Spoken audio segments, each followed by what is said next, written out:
Работать много или работать с умом? Экономить или транжирить? Действовать или ждать? Мы выбираем совместно. Каждую неделю в передаче «Альтернативы» на твоем канале. Альтернативы. Широкий выбор идей для нормальной жизни.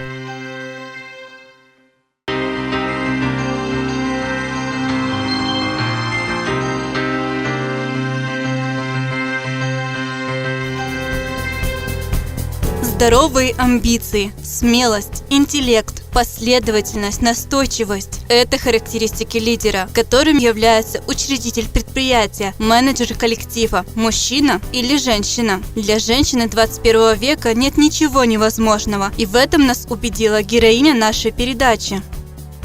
Представляем вам Арину Спетару.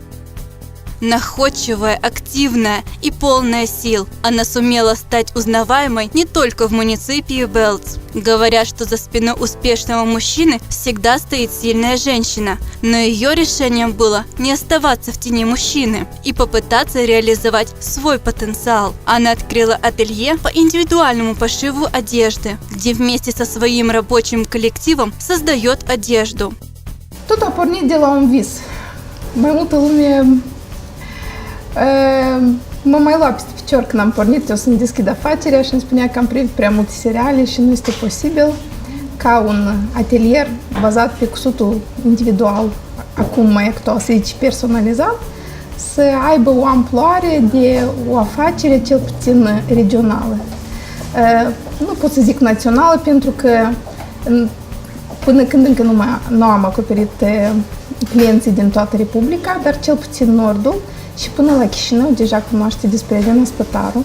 Арина и сама трудится локоть к локтю со своими сотрудниками. Să vă fac o invitație la Sfânta Sfintelor, cum zic clientele mele, masa de croit de bază. Vedeți că avem mai multe. Deci masa care am făcut-o foarte mulți ani în urmă la comandă, exact pentru înălțimea mea, pentru necesitățile mele, aici se croiesc detaliile de bază. Să știți un lucru, vă spun un secret, că până acum, la moment, le croiesc eu. Și clienții lucrul acesta știu, de fapt le era foarte complicat clienților care erau deserviți acasă, știau că eu și croiesc și cos. De fiecare dată mă rugam, hai, mie să-mi coși tu, că nu prea aveau încredere în fete. Acum, la moment, deja lucrurile sunt repartizate astfel încât eu doar croiesc și fetele doar coasă. Mărește productivitatea și profesionalismul. Aici eu pot să fiu cea mai bună. În schimb, deja la mașina de cusut foarte mulți ani nu am știut, nici nu știu cum ar fi. На вопрос, почему решила открыть свое предприятие в Бельцах, Арина поведала, что здесь ей было легче обзавестись În клиентами. Belț mi-a fost mai ușor să informez clientela. De fapt, e un oraș nu atât de mare și un lucru bun, un specialist bun, este foarte repede recunoscut. Și dacă ați observat, până acum nu avem reclamă exterioară, astfel ne-am dezvoltat doar prin recomandările clienților. Am cusut foarte mulți ani acasă. Prima achiziție de o mașină performantă, un surfilator, am făcut-o din banii de la nuntă. Țin minte că am cheltuit $100. Pentru mine era o achiziție extraordinar de importantă. Apoi au apărut ferele de călcat cu abur, încetișor, deci doar familia, soțul și chiar din bursa mea îmi permiteam să mai colectez niște bani, să mai cumpăr câte ceva. Deci foarte mulți ani am cusut gratuit. Nici nu pot să vă spun câți ani. Când am decis să deschid un atelier, deja atunci a fost etapa când clienții mi-au zis că uite, eu vin la tine, mi-ai cusut o dată de 2 ori, de fapt coși bine și ar fi bine să începi să-ți apreciezi munca și să o valorifici, să ceri bani.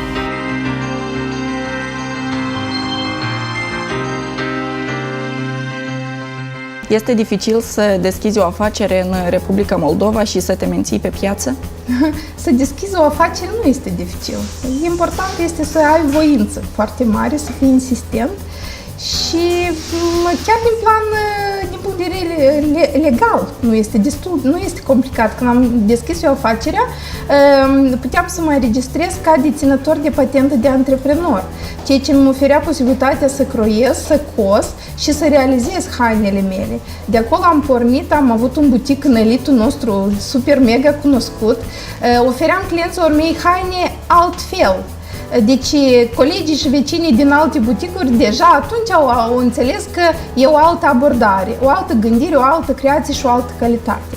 Calitatea care am propus-o eu era complet diferită de calitatea hainelor cusute și toți consumatorii știu ce înseamnă acum la moment o haină calitativ cusută. Este foarte important. Chiar pe atunci.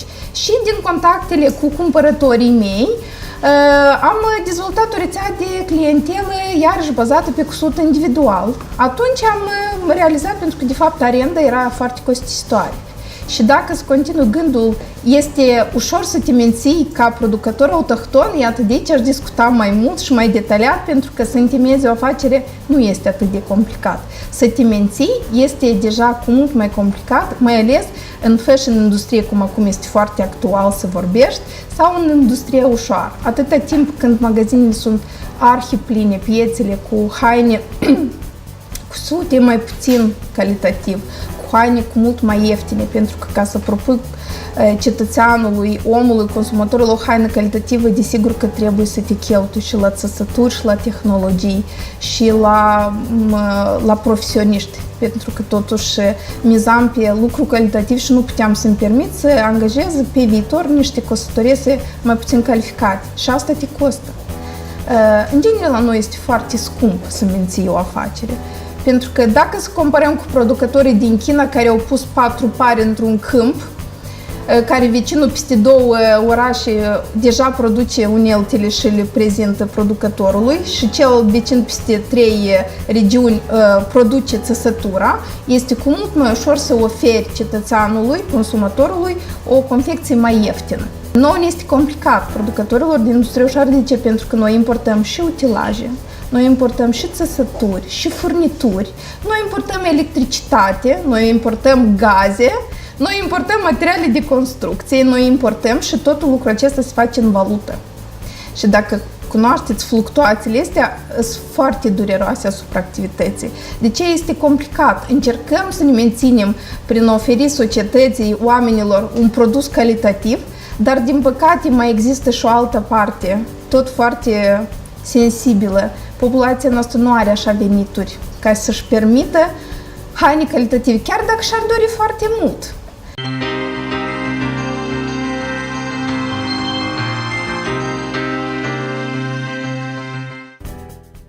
Чтобы одновременно быть ближе к работникам и к своим 3 детям, в ателье было обустроено пространство специально для детей, потому что на рабочем месте должны быть все условия. Atâta timp cât o femeie își dorește și afacere și familie, lucrurile acestea nu pot fi separate, nici deloc. Desigur că îmi doream foarte mult și afacerea, dar îmi doream foarte mult să nasc și să-mi cresc copiii și nu doar să-i cresc, dar să-i educ, să nu-i privesc de dreptul de a-și vedea mama mai puțin decât își doresc ei. Mi-a venit o idee să le fac un colțișor în atelier, un colțișor al lor, unde să se afle în siguranță și paralel să mă vadă și pe mine. Acest mic balconaș, cum îi zic eu, țarc, a apărut atunci când l-am născut pe al 3-lea copil și o perioadă foarte lungă, cât el încă nu mergea, țineam în pătuț, în cărucior, îl plimbam pe aici. Dar atunci când el deja se vedea că vrea să se joace, să aibă zona lui de odihnă, de joc, mi-am propus să fac acest țarc și cumva să decorez paralel și spațiul atelierului. Работники ателье с восхищением оценивают лидерские качества Арины и говорят, что их совместный труд приносит не только доход, но и удовлетворение. Я попала сюда после колледжа. Я всегда об этом, честно сказать, мечтала. Не хотела никогда на массовке работать. Тут интересно всегда что-то новое, что-то такое, что не увидишь как бы в повседневной жизни. То, что можно работать с каждым человеком отдельно и предоставить ему то, что он хочет. Как бы Арина человек, который дает это людям и позволяет дать это нам тоже. Все, что я могу сказать, это то, что здесь очень хорошо и интересно. Мне здесь очень нравится. Это инт-пошив, здесь много интересного, а не так, как на массовке. Вот. Сама Арина тоже очень хороший начальник и tvorческий человек. Condițiile sunt foarte bune. Avem la dispoziție tot ce ne dorim, tot și utilaj, materialele de lucru și clienți sunt buni. Независимо от стереотипов, женщины все больше и лучше позиционируются в деловой среде. Это мнение Иоанна Чабану, специалиста в правах человека, который заявляет, что женщина может управлять бизнесом гораздо лучше. Femeile în ziua de astăzi în Republica Moldova sunt mai active, sunt mai independente și putem să observăm un decalaj enorm între ceea ce a fost femeia antreprenor și ceea ce este. Avem careva date statistici, deci practic nu pot spune mai despre femeie ca femeie antreprenor sau doamnă antreprenor. Deci doamnele la moment sunt active în Republica Moldova de la 20 la 30%. Avem PNUD-ul care se preocupă mult de această problemă, de soluționarea problemei, deci implicarea femeilor în toate domeniile și pot să vă spun că aspectul economic, unde practic 30% sunt implicate femei, este un indicator de început bun și este de fapt o resursă nevalorificată.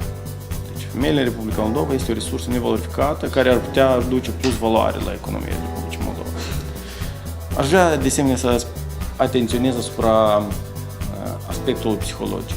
În opinia mea, din interrelaționarea în diverse domenii, am observat că femeile managere, femeile care dețin funcții administrative sunt serioase, mai responsabile, mai pedante și țin mult mai mult la postul pe care îl dețin.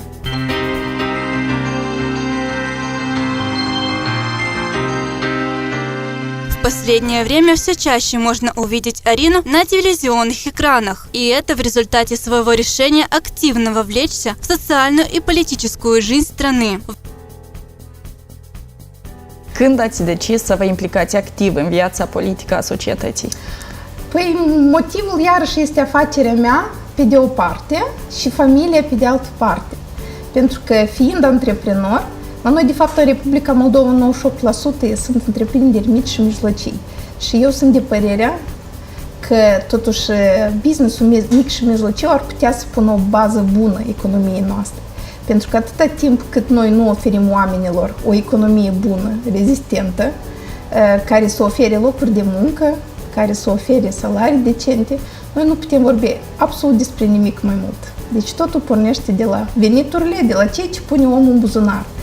Și fiind în afacere și întâmpinând atâtea obstacole, pe care în multe cazuri oamenii de afaceri cedează și pleacă, din păcate.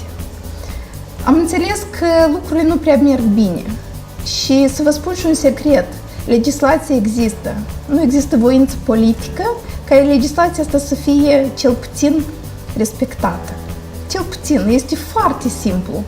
Și de ce m-am regăsit pe baricade cu foarte mulți oameni, cu zeci de mii, cu sute de mii. Pe doamna Arina Spătaru o cunosc de mai mult timp. La început într-o altă activitate pe care dumneavoastră o desfășoară, ulterior în cea politică. Vreau doar să zic că tot de ceea ce se apucă îi reușește și asta datorită faptului că este o fire perseverentă, este o fire care are curaj să spună lucrurilor pe nume și tocmai de aceea reușește ca în jurul ei să adune lume bună și cu ajutorul căreia poate să facă lucruri frumoase. În secolul 21 mai există acest stereotip că bărbații sunt mai buni în politică și în afaceri decât femeile? Păi, în secolul 21, la noi, Republica Moldova, încă mai există stereotipi și nu ține, de fapt, de femeie sau bărbat. Toată societatea consideră că locul femeii este la bucătărie. Nici în afaceri, nici în politică. Mai ales o soție de preot. Asta e în genere. Deci, eu fiind soție de preot, asta a fost catastrofal pentru societatea noastră din Bălți. Soția preotul își întemeiază o afacere. Cum stereotipi? Soția preotul trebuie să nască foarte mulți copii, să stea acasă, să îngrijească și... Совсем недавно в рамках проекта Бельтской мэрии «Гражданский бюджет» Арина Спытару выиграла грант. Цель проекта – установить более тесную взаимосвязь между мэрией и горожанами и вовлечь людей во внедрение социальных проектов на территории муниципия Бельц. În afară de faptul că îmi iubesc foarte mult afacerea, îmi iubesc foarte mult și orașul. În plan republican, orașul nostru nu știu cum e mai șfonat imaginea lui și nu înțeleg de ce. De ce oamenii de la Chișinău ne desconsideră pe noi? Și anunțul când am auzit că există un concurs de proiecte civice din banii finanțați de localitate, de primărie orașul Bălți, desigur că m-am implicat și acolo, considerând că acesta este de fapt un act democratic. De fapt este o democrație atunci când omul, cetățean orașului Bălți, locuitorul orașului Bălți, decide unde să fie cheltuiți banii publici. A fost foarte complicat să explici oamenilor, pentru că oamenii deja sunt foarte dezamăgiți în tot felul de finanțări și nu mai vor nimic și faptul că acesta a fost un concurs care trebuia fi supus votului nu ne-a speriat. Pentru că chiar am mers de la casă la casă și am propus oamenilor mai multe soluții de proiecte. În primul rând ne-am consultat și am descoperit că Parcul Spital Clinic Municipal Bălți, cât el e de mic și frumos amenajat, nu are bănci și coșuri de gunoi. Dar din experiența noastră știm că au mai instalat oamenii bănci și coșuri și mai avem și cetățeni niște mai puțin disciplinați care le strică. Și ne-am propus că pe lângă aceste 4 bănci să fie și o cameră de luat vederi care ar disciplina oamenii care vor să strice bunurile publice. Astfel, prindem 2 iepuri. Amenajăm un parc unde în mediu per zi se tratează în jur la 1200 de oameni și le creăm un colț de odihnă, le amenajăm o zonă calmă, liniștită, cu condiții necesare, strict necesare și paralel încă mai învățăm și ceilalți cetățeni să fie mai responsabili. Mi-a părut foarte bine că cetățenii au mers, totuși au votat proiectul nostru. A fost o demonstrație că oamenii cred în ceea ce fac. Арина раскрыла нам маленькие секреты, но если следовать им, то лестница успеха станет преодолимой. În primul rând am agenda și de fapt acest lucru de a valorifica timpul, orice minut, acesta este o resursă foarte bine stabilită, care nu variază. Deci pe zi 24 de ore, dar este irecuperabilă. Dacă ai pierdut o oră, nu se mai întoarce deloc. Și asta e un specific societății noastre și mă întâmpin de multe ori cu aceste probleme, chiar cu clienții mei. Când îi programez la o oră și vine peste o oră, sau când vine neprogramat și îi spun că, uite, îmi pare rău că ai venit, dar nu poți să te deservezi și... Dar nu, că eu mai vin odată. Păi, uite, tu ai pierdut astea 20-30 de minute care ar trebui să fie o valoare. Sunt nevoită să-mi contabilizez, să-mi bugetez timpul meu, orice minut, secundă. Pentru mine odihna este schimbul de activități și doar așa, în poziție orizontală în pat, mi-e suficient 8 ore pe zi. Restul toate le menajez foarte frumos. E foarte important să te înveți să-ți programezi timpul, simplu cu agenda, să știi ce ai să faci săptămâna viitoare, cealaltă peste o lună, deci îmi planific activități de lungă durată, de mică durată. Este mai complicat să îmbini lucrurile acestea, că trebuie să ai posibilitatea asta să te redirecționezi, reprogramezi la alte activități, dar deocamdată, dacă vrea, izbutește. Статистические данные Государственной регистрационной палаты доказывают, что в последние 3 года все больше женщин открывают свое дело. За период 2015-2017 годов в Бэлц были открыты 80 индивидуальных предприятий, из них 50 основали женщины. Из 650 коммерческих обществ 200 управляют дамы. У женщин, подобных Арине Спитару, есть чему учиться. Одно очевидно. У нашего общества есть потенциал. Мы обязаны доверять себе и верить в свои силы, чтобы становиться женщинами, которые вдохновляют.